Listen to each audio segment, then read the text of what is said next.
இவர் நிலைமைய பாக்குறப்ப எனக்கே ரொம்ப கஷ்டமா இருக்குதுங்க. உங்க மருமகனுக்கா இப்படி ஒரு சிரமம்? என்னத்த பண்றதுங்க, சூழ்நிலை என்னையும் என் மாமாவையும் அந்த கடவுள் ஒரே நேரத்துல சோதிக்கிறான். ஐயா, மருமகன் வந்தப்புறம் ஒரு மனுஷன் என்ன தப்பு பண்ணாலும் அனுசரிச்சு தாயா போகணும். அதுவும் உடல்நிலை சரியில்லாதவர். அதை பார்க்கும்போது எங்களுக்கே ரொம்ப கஷ்டமா இருக்கியா. ஒரு ஆம்பளை அப்படி அழுது பொண்டாட்டி அனுப்பி வைங்கன்னு சொல்லும் போது அனுப்பி வைக்கிறதாங்க முறை. இது நாங்க உங்களுக்கு சொல்ல வேண்டியதில்ல. மாப்பிள்ள, இப்ப நான் என்ன செய்யணும்? அம்மா, நான் தப்பே பண்ணிருந்தாலும் இல்ல கூட இருந்து என்ன திட்டுட்டோம். ஆனா அதை விட்டுட்டு அவ தனியா போய் இருக்க கூடாது, என் கூட தான் இருக்கணும். நான் இப்ப அனாதை மாதிரி கிடக்குறேன், சாப்பிடாம பட்னியா கிடக்குறேன். இதெல்லாம் அவளுக்கு தானே அசிங்கம். அவளை விடுங்க. நீங்க இதெல்லாம் ஏத்துப்பீங்களா?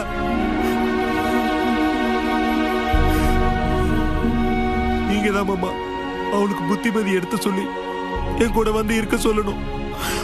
உங்க காலில் வேணாலும் விழுற மாமா. எந்திரிக்க.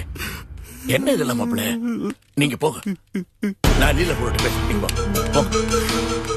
சந்தோஷம் மாமா.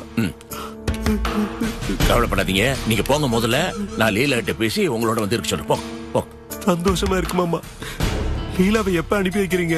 ஒரு 2-3 நாள் டைம் கொடுங்க, நான் சாவகாசமா பேசி அவளை சம்மதிக்க வைக்கிறேன். நீங்க போங்க. இதுக்காக இவ்வளவு தூரம் வந்தீங்க? போங்க போங்க. உங்களை தான் மாமா நான் மழை போல நம்பி இருக்கேன். கவலைப்படாது கவலைப்படாது, நான் பேசுறேன். போங்க. வண்டி அடியா சீக்கிரம். மெதுவா மெதுவா. சரி, போயிட்டோம் போயிட்டோம். போங்க. வரமாமா.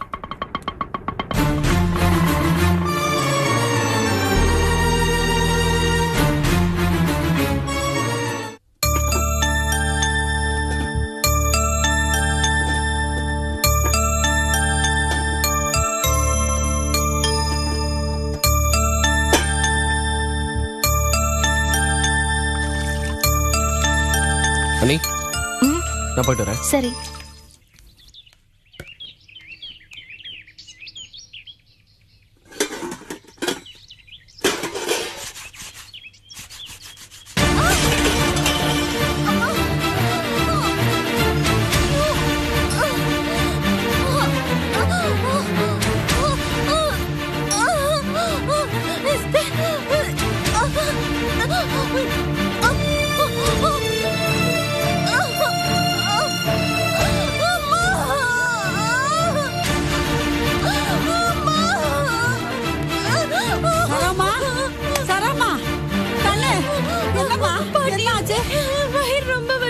ஐயோ, ஆஸ்பத்திரி போலாம். என் அம்மா வாமா, மெதுவா எந்திரி, மெதுவா எந்திரி மகன், எந்திரி அம்மா, மெதுவா மெதுவா அம்மா, வா வாமா,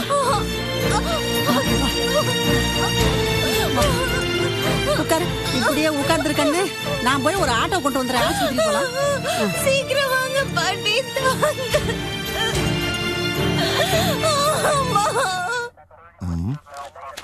ஏன் சார், உங்க பையன் தான் காணாம போன ரமேஷா? ஆமாங்க சார். ஏன் சார், காணாம போய் இவ்வளவு நாள் ஆயிடுச்சு, இப்ப திடுத்துப்புன்னு வந்து கம்ப்ளைண்ட் கொடுக்குறீங்க? என்ன சார் பேசாம இருக்கீங்க? என்ன சார் சொல்லுங்க. இல்ல சார், உடனடியா கம்ப்ளைண்ட் கொடுக்கறதுல கொஞ்சம் பிரச்சனை இருந்துச்சு. அதான். என்ன பிரச்சனை? இதெல்லாம் அவனுக்கு பிடிக்காதுங்க சார். போலீஸ் கம்ப்ளைண்ட் பண்ற அளவுக்கு நான் என்ன சின்ன குழந்தையான்னு சொல்லி பிரச்சனை பண்ணிடுவாங்க. அது மட்டும் இல்ல, கொஞ்ச நாளாவே மன வருத்தத்துல இருக்கான். நாம அவனுக்கு இன்னும் சங்கடத்தை கொடுக்க வேண்டாமேன்னு தான் கம்ப்ளைண்ட் பண்ணல. அப்புறம் ஏன் இப்ப வந்து கம்ப்ளைண்ட் கொடுக்குறீங்க? நாளாயிட்டே போதுங்க. அவன் போன் பண்ணுவான், இல்ல லெட்டராவது போடுவான்னு எதிர்பார்த்துட்டு இருந்தோம். ஆனா எதுவுமே பண்ணல. அதான் லேட் ஆகுதுன்னு கம்ப்ளைண்ட் பண்ண வந்தோம். ஓஹோ, ஆமா, உங்க தொழில ஏதாவது பிரச்சனை, பகை, போட்டின்னு ஏதாவது பெரிய லெவல்ல இருக்கா? இல்ல இல்ல, அப்படியெல்லாம் எதுவுமே இல்ல. வசதியானவங்களா இருக்கீங்க, பின்ன உங்க பையனுக்கு என்ன பிரச்சனை இருக்கும்? உங்ககிட்ட என்ன கோபம்? சார், இவர் பையன் ஒரு பொண்ண லவ் பண்ணாரு. உங்களுக்கு அது பிடிச்சிருக்காது, அவனை எதிர்த்திருப்பீங்க, அதனால கோச்சிட்டு வீட்டை விட்டு போயிட்டான், அதானே? ஐயோ இல்லீங்க, நாங்க ஒன்னும் எதிர்க்கல. அப்புறம் அந்த பொண்ணு அதை ஏத்துக்கல, அதான் ரொம்ப அப்செட் ஆயிட்டான். அப்படியே சொல்லாம கொள்ளாம வீட்டை விட்டும் போயிட்டான். அவன் எங்க போயிட்டான்னு அந்த பொண்ணுக்கு கூட தெரியாது. சொல்ல போனா ஃப்ரெண்ட்ஸ் கிட்ட கூட சொல்லாம கொள்ளாம கிளம்பி போயிட்டான். ஓஹோ, அந்த பொண்ணு யாரு? ஏன் சார், அந்த பொண்ணு யாரு? என்ன பேரு? என்ன பண்ணுது? அந்த பொண்ணு பேரு பவானி, காலேஜில் படிக்குதுங்க. அப்பா பேரு சிதம்பரம். ஆனா அவங்களுக்கு இத பத்தி எதுவுமே தெரியாது. நீங்களும் தயவு செஞ்சு அந்த பொண்ணு கிட்ட ஏதோ விசாரணை பண்ணாதீங்க. என்ன விசாரிக்க வேணாமா? ஆமாங்க, அந்த பொண்ணு கிட்ட தயவு செஞ்சு விசாரிக்காதீங்க. இத பாருங்க, கம்ப்ளைண்ட் கொடுக்கறது மட்டும்தான் உங்க வேலை. நாங்க யார விசாரிக்கணும், எப்படி விசாரிக்கணும், எங்க விசாரிக்கணுங்கிறதெல்லாம் எங்க வேலை. அதுல நீங்க தலையிட வேண்டாம். இல்லீங்க, அப்படி இல்லீங்க. அந்த ஃபேமிலி வந்து இத பாருங்க, போலீஸுக்கு அட்வைஸ் பண்ற வேலையை விடுங்க. விசாரணை எல்லா இடத்துலயும் தான் நடக்கும். உங்க கிட்ட, உங்க மனைவி கிட்ட, உங்க வீட்டு வேலைக்காரி கிட்ட, ஏன் அந்த பொண்ணு கிட்ட கூட தான் நடக்கும். நீங்க கிளம்புங்க. அவங்க ரிப்போர்ட்ஸ் எல்லாம் பார்த்துட்டேன். கொஞ்சம் ப்ராப்ளம் இருக்கு. என்ன ப்ராப்ளம் டாக்டர்? இது ஒரு காம்ப்ளிகேட்டட் கேஸ் தான் மிஸ்டர் செல்வம். இத எக்டோபிக் பிரெக்னன்சின்னு சொல்லுவாங்க. அதாவது குழந்தை கர்ப்பப்பையில ஃபார்ம் ஆகாம டியூப்ல ஃபார்ம் ஆயிருக்கும். அது மட்டும் இல்லாம அவங்க கர்ப்பப்பையும் ரொம்ப வீக்கா இருக்கு. ப்ளீடிங்கும் ஜாஸ்தியா இருந்திருக்கு.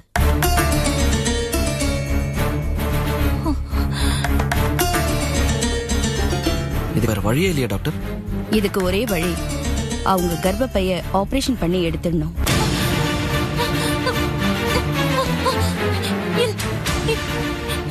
இல்ல, நான் இதுக்கு ஒத்துக்க மாட்டேன். நான் ஒத்துக்க மாட்டேன் இதுக்கு. தயவு செஞ்சு ஆபரேஷன்ல சொல்லாதீங்க டாக்டர். அமைதியா இருங்க. என்ன ஏதுன்னு பேசிட்டு தானே இருக்கோம். கொஞ்சம் ரிலாக்ஸ்டா இருங்க.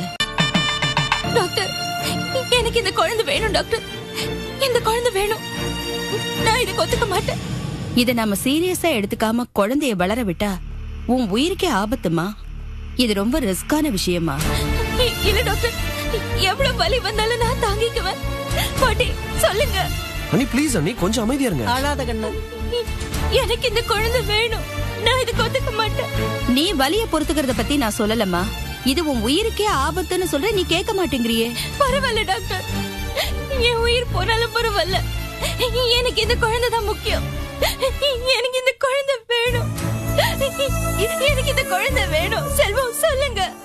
என்ன பேசுறீங்க டாக்டர், எனக்கு இந்த குழந்தை வேணும். இதான் முக்கியம். சரிம்மா சரி, அதெல்லாம் அப்புறம் பாத்துக்கலாம். இப்ப நீ நல்லா தூங்கி ரெஸ்ட் எடுக்கணும். உனக்கு தூங்குறதுக்கு மருந்து கொடுத்திருக்கேன். வாமா, படுமா. சொல்ற கேளுமா. ரெஸ்ட் எடுங்க அண்ணி. நல்ல தூக்கம் வரும். தூங்க. இருமா, அழாங்கம்மா. இரு. ஒன்னும் பயம் இல்ல. தூக்கம் வருது பாத்தியா? தூங்க தூங்க. ஒன்னும் பயம் இல்ல.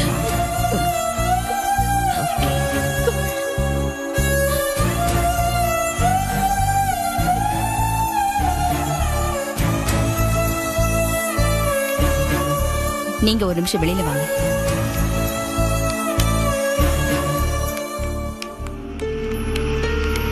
டாக்டர், எங்க அண்ணனும் அண்ணியும் இந்த குழந்தைய பத்தி ரொம்ப கனவு கண்டிருக்காங்க டாக்டர். இதுக்கு ஏதாவது ஒண்ணு பண்ண முடியுமா டாக்டர்? சாரி மிஸ்டர் செல்வம், இதுக்கு வேற வழியே இல்ல. அவங்க கர்ப்பப்பையை ரிமூவ் பண்ணியே ஆகணும். கர்ப்பப்பையை எடுக்கலன்னா அது அவங்க உயிருக்கே ஆபத்தா முடிஞ்சிடும். இன்னொரு விஷயம், இதை எவ்வளவு சீக்கிரம் எடுக்க முடியுமோ அவ்வளவு சீக்கிரம் எடுத்துட்டா நல்லது. சரி, இது எப்ப பண்ணும்? நீங்க ஓகேன்னு சொன்னா உடனே செஞ்சிடலாம். இல்ல, எங்க அண்ணன் கிட்ட பேசணும். பேசிட்டு உங்களுக்கு உடனே இன்ஃபார்ம் பண்றேன். சரிங்க, எவ்வளவு சீக்கிரம் முடியுமோ அவ்வளவு சீக்கிரம் முடிவு பண்ணுங்க. ஓகே?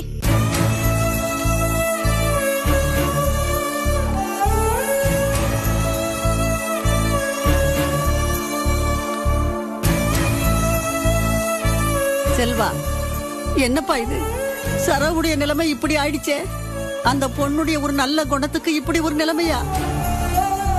இப்படி எல்லாம் நடக்கும் நினைச்சு கூட பார்க்கல பாட்டி. உங்களுக்கு தெரியல பாட்டி, அண்ணனும் அண்ணியும் எவ்வளவு கனவு கண்டாங்க இந்த குழந்தைய பத்தி.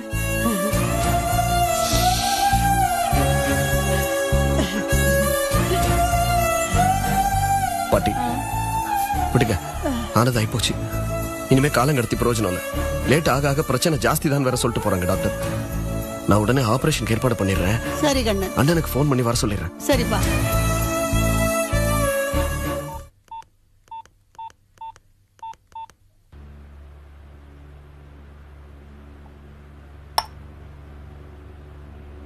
ஹலோ அண்ணே செல்வம் பேசுறேனே. சொல்லுடா. இல்ல அன்னைக்கு கொஞ்சம் உடம்பு முடியாம ஹாஸ்பிட்டல்ல சேர்த்திருக்கோம். கொஞ்சம் உடனே புறப்பட்டு வாங்கண்ணே. என்னடா சொல்ற? என்னாச்சு? இல்லண்ணே வலி எடுத்துச்சு திடீர்னு. அதான். ஹலோ சரியா கேட்கல, சொல்றா. நீங்க புறப்பட்டு வாங்கண்ணே சொல்றேன். என்னடா டேய், ஏதோ சொல்ல தயங்குற மாதிரி இருக்கு. உண்மையை சொல்லு, டாக்டர் என்ன சொன்னாங்க? இல்லண்ணே பயப்படுறதுக்கு ஒண்ணும் இல்ல. நீங்க கொஞ்சம் உடனே வாங்கண்ணே. டேய் சரியா சொல்ற, ஏன்டா தயங்கி பேசுற? இல்லண்ணே இங்க செல்லு சிக்னல் சரியா கிடைக்கல. நீங்க கொஞ்சம் உடனே புறப்பட்டு வாங்க. சீக்கிரமா வச்சிடுறேன். மாணிக்கம் என்னப்பா? அம்மா செல்வம் போன் பண்ணா சரோக்கு உடம்பு சரியில்லாம ஆஸ்பத்திரியில சேர்த்திருக்காங்க. ஐயோ என்னப்பா அது? உண்டா இருக்கிற நேரத்துல குழந்தைக்கு அம்மா அந்த மாதிரி எல்லாம் ஒண்ணும் ஆகாதுமா, நீ எதுவும் சொல்லாதீங்க. நான் கிளம்புறேன். இல்லப்பா நானும் கூட வரேனப்பா. நிர்மலா தனியா இருக்கு. இல்லண்ணே நான் பாத்துக்கிறேன், நீங்க கிளம்புங்க. சரி சீக்கிரம் கிளம்புமா. நான் கிளம்புறேப்பா. இதோ கிளம்பிட்டேன். என்னப்பா ஏதோ யோசனையில இருக்கீங்க? ரவி மாப்பிள்ளைய நினைச்சாதான் ரொம்ப கவலையா இருக்கு. அட உங்களுக்கு வேற வேலையே இல்லையாப்பா? அந்த ஆளை நினைச்சாலே எரிச்சலா வருது. சரியான குரங்கு புத்திக்காரனா இருப்பான் போல இருக்கு. சரியா சொன்னே நீ. இன்னைக்கு அந்த ஆள் என்ன பண்ணாரு தெரியுமில்ல? என்ன பண்ணப்பா? நாங்க பிளாட் போட்டு விக்கிற இடம் எம்பிட்டு தூரம் இருக்குது. ஒரு ஆட்டோ வச்சுக்கிட்டு நொண்டிக்கிட்டு அங்க வந்துட்டாருமா அவரு. வந்து லீலாவையனை சேர்த்து வைங்க, அவ இல்லாம என்னால இருக்கவே முடியல, எப்படியா நீ சேர்த்து வைங்கன்னு கால் விழாத கூட அலறாருமா அவரு. ஏன்பா ஏன் இப்படி ஒவ்வொரு நாளும் ஒவ்வொரு மாதிரி நடந்துக்கிறாரு? அதானே அவரை எதுல சேர்க்கறதுனே தெரியலம்மா. கோவம் வந்தா நாக்கில் நரம்பு எல்லாம் பேசுவாரு. இந்த மாதிரி நினைச்சுன்னா கண்ணில் கண்ணீர் விட்டுக்கிட்டு பாக்குறவங்க எல்லாம் கலங்கி போய் என்கிட்ட நியாயம் பேச ஆரம்பிச்சிட்டாங்கம்மா. அந்த ஆளை புரிஞ்சுக்கவே முடியலம்மா. அட செல்வம் தம்பி வாங்க. வாங்க செல்வம். வாங்க வாங்க உட்காருங்க. இல்ல இருக்கட்டும், அண்ணிய ஹாஸ்பிட்டல்ல சேர்த்திருக்கோம். கொஞ்சம் அர்ஜென்ட்டா எல்லாரும் கிளம்பணும். ஏன் என்னாச்சு? திடீர்னு வயித்துல வலி எடுத்து ஹாஸ்பிட்டல் அட்மிட் பண்ணோம். டாக்டர்ஸ் பார்த்துட்டு அன்னைக்கு கர்ப்பப்பை ரொம்ப வீக்கா இருக்குன்னு சொல்றாங்க. அது மட்டும் இல்ல உடனடியா ஆபரேஷன் பண்ணி கர்ப்பப்பையை எடுத்துன்னு டாக்டர் சொல்றாங்க. இல்லைன்னா உயிருக்கே பிரச்சனை ஆயிடுமா.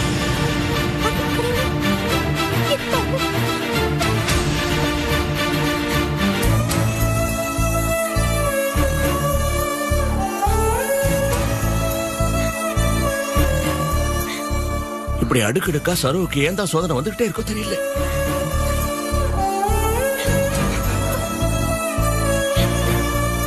மாமா இப்ப அழறதுனாலயோ டென்ஷன் ஆறதுனாலயோ எந்த பிரயோஜனம் இல்ல. நாமெல்லாம் தைரியமா இருந்தா தான் அன்னைக்கு ஆறுதல் சொல்ல முடியும். கொஞ்சம் எல்லாரும் ஹாஸ்பிட்டல் கிளம்புமே. இத வந்துட்டு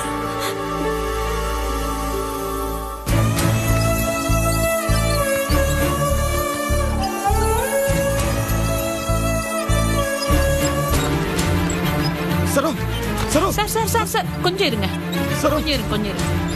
பேஷண்ட் மயக்கமா இருக்காங்க. இப்பதான் சர்ஜரி முடிச்சு கூட்டிட்டு வரோம். நினைவு திரும்ப காலையில ஆகும். அது வரைக்கும் யாரும் அவங்களை டிஸ்டர்ப் பண்ணாதீங்க. தயவு செஞ்சு கொஞ்சம் வெளியில இருங்க.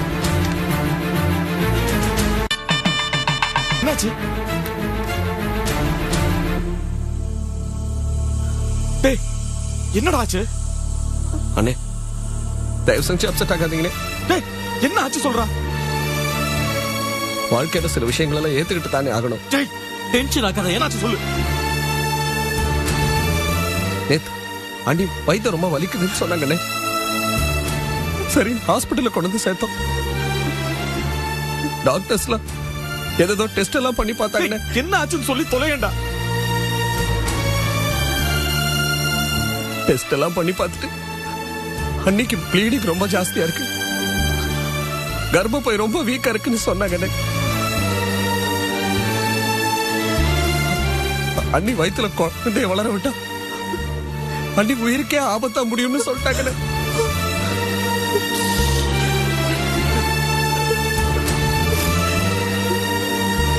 அதனால அண்ணி உடம்புல இருந்து கர்ப்பப்பைய ஆபரேஷன் பண்ணி எடுத்துட்டாங்கண்ணே.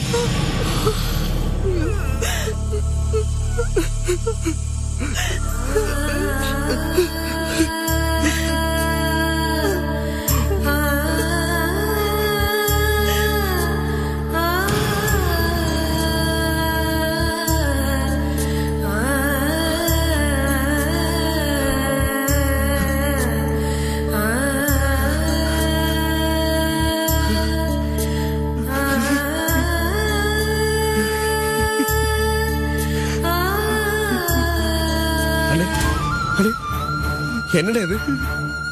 மாணிக்கம், நீயே இப்படி பச்சை புள்ள மாதிரி அழுதா எப்படி ராசா? சிறு பிள்ளையிலிருந்து உன்னை தூக்கி வளர்த்தவ நான். உன் கண்ணுல இருந்து இப்படி தண்ணி வந்து நான் பார்த்தது இல்லையே. எப்பா, சரோவுக்கு ஆறுதல் சொல்ல வேண்டிய நீயே இப்படி மனம் கலங்குனா எப்படி ராசா? வருத்தப்படாத, தைரியமா இரு ராசா. ஆமாங்க, சரோவை அழுத கூட நீங்க தானே ஆறுதல் சொல்லி அவன் மனசு தேத்தணும். இத பாருங்களே, இந்த மட்டும் அண்ணி உயிருக்கு எந்த ஆபத்தும் இல்லையே, அதை நினைச்சு நம்ம சந்தோஷப்படுவோம். ஆமாப்பா, ப்ளீஸ். கடவுள் பெரிய உயிரை காப்பாத்துறதுக்காக வேண்டி சின்ன ஒரு சேதாரத்தை உண்டு பண்ணிட்டாருன்னு நினைச்சுக்க என்ன கண்டா.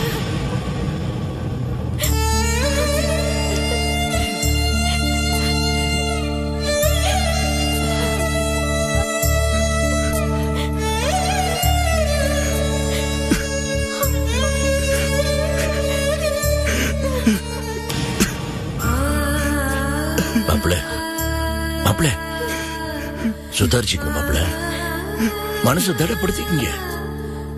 என்ன செய்யறது? நடக்க கூடாது, நடந்து போயிடுச்சு. பணம் காசு பணம் மாசுபட்டா திரும்பி வந்துடும். இதெல்லாம் அப்படியா? என்ன செய்யறது? அழதிங்க மாப்பிள. மாப்பிள அண்ணே, இதை பாருங்க.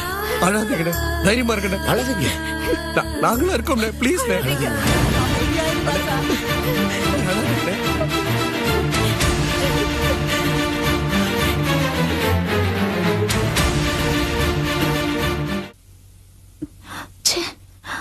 இப்படி ஆயிடுச்சு. சரோக்கா எவ்வளவு ஆசையா இருந்துச்சு. பாவண்டி சரோ, அவன் மனசு என்ன பாடுபடும். கேட்கிற நமக்கு எவ்வளவு சங்கடமா இருக்கு, அனுபவிக்கிற அவங்களுக்கு எவ்வளவு சங்கடமா இருக்கும். சரோக்கா மனசுல பொம்பளை குழந்தை பிறக்கணும்னு ரொம்ப ஆசை. அக்கா இந்த வேதனைகள் எல்லாம் எப்படிதான் தாங்குச்சோ தெரியல.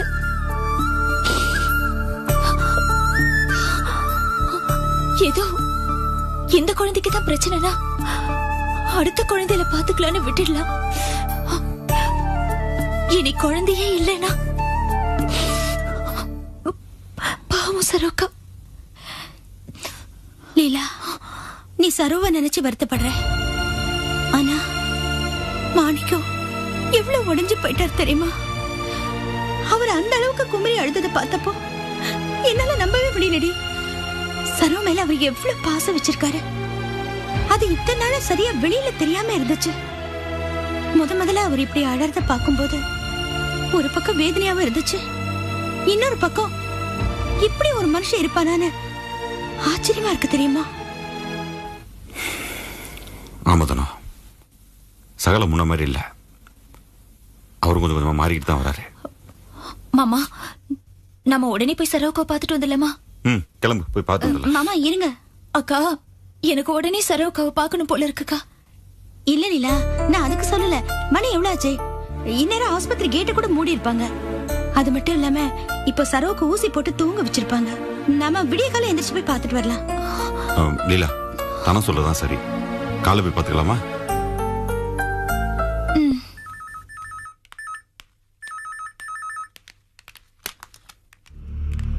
பேஷண்ட் கண் முழிச்சுட்டாங்க. அவங்கள டிஸ்டர்ப் பண்ணாம அமைதியா போய் ஒவ்வொருத்தரா பார்த்துட்டு வாங்க.